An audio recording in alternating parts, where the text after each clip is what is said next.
And so for me, I'm leaning in. It's a very, very exciting time.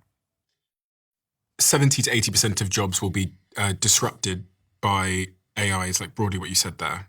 And the pace of change is going to mean that a lot of people don't have new jobs to go to because we haven't. I think that's the question. The retraining challenge. Yeah. And people say, well, there's going to be jobs in AI. But like, listen, I've got some friends that can't just become researchers. Society's always adjusted, right? Farming was a huge percentage of our labor force. Now it's less than 1%. But the speed of which... Yeah, I think that's a question. And you could argue that AIs will be able to retrain you, right? Mm-hmm. The job retraining is going to change. So of course society is going to adjust.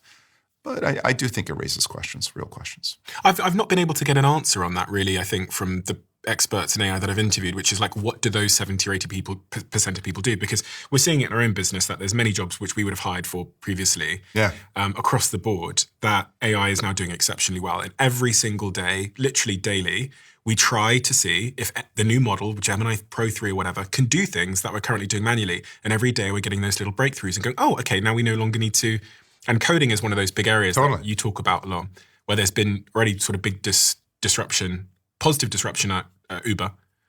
And a lot of your coders are now using AI to... Yeah, about 90% of our coders are using AI. Now, that's easy to say, but there are probably 30% of them that were power users. They are showing a clear differentiation in the number of diffs, for example, how much...